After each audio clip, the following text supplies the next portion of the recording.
Good morning बच्चों। कक्षा 8 विषय हिंदी पाठ 3 दो डॉक्टर। पाठ का नाम है दो डॉक्टर। थोड़ा सा शब्दार्थ की तरफ ध्यान दीजिए।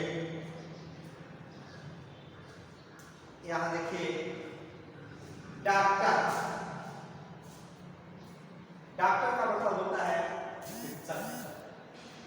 बेसुध बेहोश, मजाक हिम्मत, खफा नाराज, घनिष्ठ जिसके साथ अत्यधिक मित्रता का संबंध हो, हर अंतर, खिदमत सेवा, अलौकिक दिव्य अद्भुत हो सब होता है, मिन्नत विनती, आराधना पूजा, क्रोध गुस्सा, कर्तव्य फर्ज, कंपाउंडर डॉक्टर का सहायक, प्रतिज्ञा दृढ़ संकल्प। प्रतिज्ञा का मतलब होता है दृढ़ संकल्प। तो आपको ये मेनू कम से कम शब्दार्थ लर्न कर लेना चाहिए। आपके होमवर्क में यह है कि आप शब्दार्थ अपने कॉपी में नोट करिए और याद कीजिए, लिखिए और याद कीजिए। आइए हम लोग इस पाठ को पढ़ते हैं।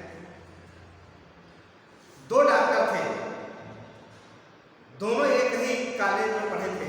अब दोनों एक ही बाजार में अभ्यास करते थे, मगर फिर भी उनमें जमीन आसमान का फर्क था। एक का नाम फकीर चंद और दूसरे का नाम अमीर चंद। एक पुरानी लकीर के फकीर थे तो दूसरे पूरे आजाद ख्यालात के, मगर फिर भी दोनों एक दूसरे के घनिष्ठ मित्र थे। आग पानी का ऐसा मेल संसार में कम देखा होगा। मतलब यहाँ देखिए एक मुहावरा का प्रयोग हो गया, आग पानी का मेल। सीधे विपरीत दो डॉक्टर हैं, एक ही कॉलेज में पढ़े हुए हैं, लेकिन दोनों का ठीक विपरीत स्थिति है। जैसे कि आप सुने होंगे कर्ण और दुर्योधन की मित्रता, तो दोनों एक विपरीत दिशा में, लेकिन मित्रता थी उनकी भी। वैसे ही ये दोनों डॉक्टर अमीर चंद और फकीर चंद दोनों डॉक्टर हैं। दोनों का पानी के साथ अगर आग रहेगा तो स्वाभाविक है आग बुझ जाएगा, पानी का भी अस्तित्व खत्म हो जाएगा। थोड़ा सा पानी डालेंगे तो आग बुझेगी, ज़्यादा आग हो और थोड़ा सा पानी हो तो पानी बुझे, पानी का कुछ नहीं होगा। ज़्यादा आग हो और पानी थोड़ा हो तो पानी खत्म, और आग ज़्यादा हो कम हो और पानी ज़्यादा हो तो पानी बच जाएगा, आग खत्म हो जाएगा। तो ऐसा विपरीत दिशा। एक दिन फकीर चंद अमीर चंद से कहा, एक बात तुम मानोगे? अमीर चंद कुर्सी से उठते हुए बोले, फरमाइए क्या क्या है? फकीर चंद, मैं कहता हूं कि तुमने आज तक कभी आराधना नहीं की है, न ही किसी मंदिर मस्जिद या गुरुद्वारे में गए। मतलब वो कह रहे हैं कि आज तक तुमने कभी भी ईश्वर की पूजा नहीं की। मेरी बात को मानो और करो, मंदिर मस्जिद गुरुद्वारे कहीं तो चलो, मगर कल अष्टमी का दिन है, कल तुम्हें आराधना करनी होगी, बताओ करोगे ना? मतलब अपने मित्र से वो कह रहे हैं कि तुम यह काम करोगे कि नहीं करोगे? क्या? पूजा के लिए काम, पूजा की बात कर रहे हैं। फकीर चंद, मैं कहता हूं, सॉरी अमीर चंद, अब मेरे बताने की बात कहाँ रह गई? एक मित्र ने कहा है तो मानना ही होगा, मगर इससे तुम्हें क्या लाभ होगा यह मैं अभी तक नहीं समझ सका। फकीर चंद, मेरी आत्मा प्रसन्न होगी कि चलो एक बार तो तुमने परमेश्वर की आराधना की, मतलब कम से कम मेरा मन ये खुश हो जाएगा कि तुमने कम कम से कम एक बार उस ईश्वर को याद तो कर लिया, बस मेरी इतनी सी बात है। दूसरे दिन अमीरचंद स्नान करने के बाद पत्नी, माँ और नौकर से बोले, हम जाप करेंगे, कोई मिलने आए तो कहना इस समय नहीं मिल सकते, बाद में आए। यह आज्ञा देकर अमीरचंद ने कमरे का दरवाजा द्वार बंद कर दिया और आसन पर बैठकर माला फेरने लगे। डॉक्टर मित्र के कहने पर वो अपने मित्र की बात को मान करके वह अमीरचंद घर का दरवाजा बंद करते हैं और अपने लोगों से कह देते हैं, नौकर से कह देते हैं कि अगर कोई मिलने के लिए आता है तो कहिए कि वो बाद में आए, अभी मैं नहीं उनसे मिल सकता। एकाएक सड़क की सफाई करने वाला माझी घबराया हुआ आया। घबराहट इतनी थी कि गरीब के मुंह से बात ही नहीं निकल रही थी, जोर जोर से हाँफ रहा था। अमीरचंद की पत्नी सावित्री ने पूछा, क्यों माझी, इतने घबराए हुए क्यों? एक व्यक्ति आता है जो सड़क की सफाई कर रहा है, लेकिन वो घबराया हुआ दौड़ता हुआ आता है और पूछती है उनकी पत्नी डॉक्टर साहब की, तो हाँफ रहा है, वो बताने में भी असमर्थ है। वो कह रहा है कि क्यों इतने घबराए हुए, बताओ तो जरा। माझी ने दोनों हाथों में से सलाम करते हुए कहा, माझी, छोटू को न जाने क्या हो गया है, रात को ठीक ठाक सोया था, आज उठकर देखा तो बेहोश पड़ा है। पहले दूसरे डॉक्टर के यहाँ गया था, वह पूजा करने जा रहे थे, उन्होंने साफ कह दिया कि मैं पूजा किए बिना मकान से बाहर न निकलूंगा। लाख मिन्नत खुशामदे की, पर उन्होंने एक न सुनी।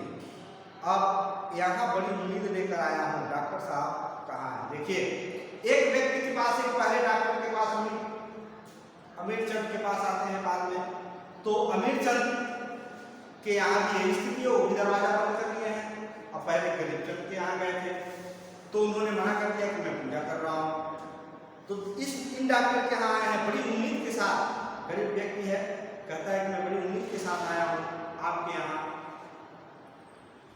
सावित्री कमरे की तरफ इशारा करते हुए बोली, जरा धीरे धीरे बोलो, माला फेर रहे हैं। अब तो डॉक्टर साहब ने से आशा है, माझी आप जरा कह दें तो पहले देखाएं, देर करने से कुछ और खराबी हो जाए। अगर देरी होगी तो हो सकता है मेरा पुत्र मर जाएगा, इसलिए आप थोड़ा जल्दी कह देती और वो आ जाते और जरा जाकर के देख लेते इस बच्चे को, क्या बच्चे की हालत है।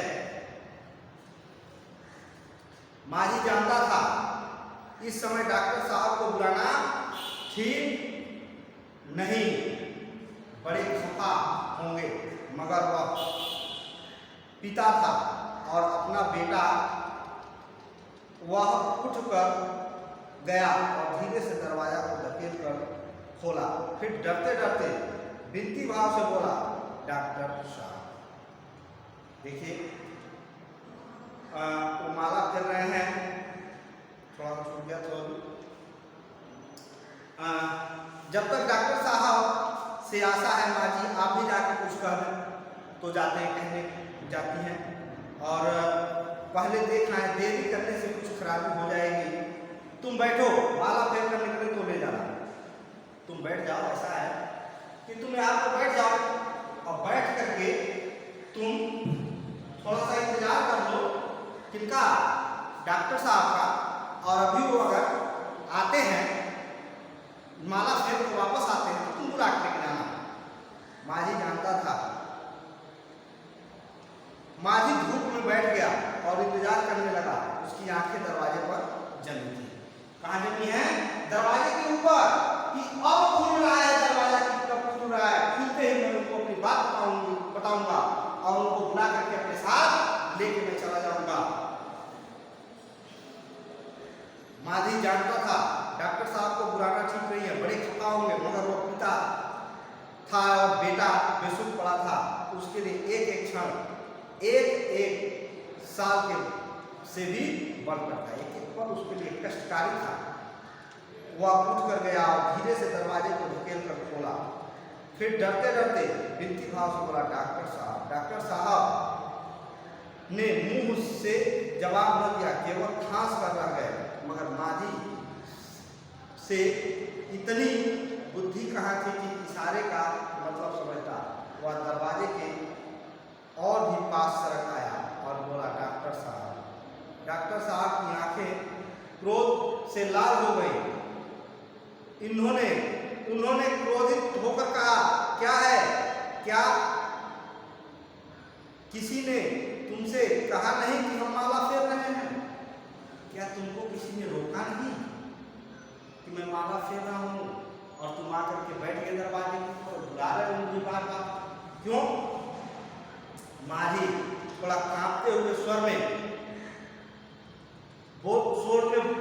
कांपते हुए बोला, सरकार आपकी खिदमत खुशामद करते हैं। आपके पास न आए तो कहाँ जाएं? हम गरीबों को कौन सुनता है? छोटू बेहोश पड़ा है, आंखें की ही नहीं खोलता। यह सुनकर अमीरचंद का सारा क्रोध शांत हो गया। अब अमीरचंद ने माला रख दी और सूट पहनकर उसके साथ हो लिए। दोपहर तक भूखे प्यासे वहीं बैठे छोटू को होश में लाने की कोशिश करते रहे। अब छोटू होश में था और धीरे धीरे बातें भी करने लगा था। आज भूखे प्यासे होने पर भी अमीरचंद शांत और प्रसन्न दिखाई दे रहे थे। आज उन्होंने गरीब की पुकार सुनी थी। आज उन्होंने फीस न ली थी, फीस के बदले सिर्फ दुआएं ली थी। देखिए, आज बिना फीस के डॉक्टर साहब देखने गए हैं, वो जाकर के विनती भाव करता है, उन्हें विनय करता है कि हे डॉक्टर साहब, हम लोग आप ही की खुशामद करते हैं और आज भी अपने हम कहाँ जाएंगे? उनका गुस्सा शांत हो जाता है डॉक्टर साहब का, और डॉक्टर साहब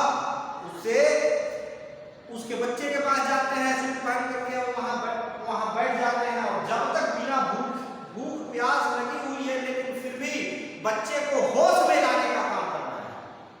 और जैसे ही बच्चा होश में जब आता है, धीरे धीरे उस प्रसन्नचित्त हो जाता है, क्योंकि आज सेवा का काम नहीं हो गया, बिना फीस लिए, बिना भोजन के। और क्या मिला है उनको? बदले में सिर्फ और सिर्फ दुआएं मिली। जब वे खाना खाकर दुकान पर पहुंचे, उस समय उनकी दीवार घड़ी में 2:15 बज चुके थे। फकीरचंद ने पूछा, आज तो बड़ी देर में आए, अभी तक माला फेर रहे थे या किसी को देखने चले गए थे? अमीरचंद बोले, भाई क्या कहूँ, दरवाजा बंद कर लिया था, सबसे कह दिया था कि हमें कोई न बुलाए, मगर एक आदमी आकर दरवाजे पर बैठ गया तो जाना पड़ा। मैंने सबको मना कर दिया था, लेकिन वो माना नहीं और वो बैठा रह गया, तो इसलिए मुझे उसके पास जाना पड़ा। ठीक है, तो अब हम लोग इसको जो बच गया है वो दूसरा भाग कर पढ़ेंगे। यहाँ तक आपका काम है, होमवर्क है, इस शब्दार्थ को काफी में लिखना है और याद करना है। यह जरूर होमवर्क, शब्दार्थ लिखिए तथा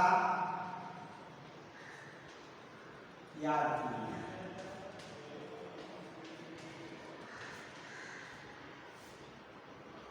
ठीक है, आपका होमवर्क है, शब्दार्थ को अपनी कॉपी में नोट कर लेना है और याद कर लेना है। परीक्षा की तैयारी करनी है, परीक्षा आपके होने वाले हैं 26-27 जुलाई को। ठीक है, और जो पहले से पढ़ाया गया व्याकरण का पाठ, उसको भी आपको तैयार करते रहना चाहिए।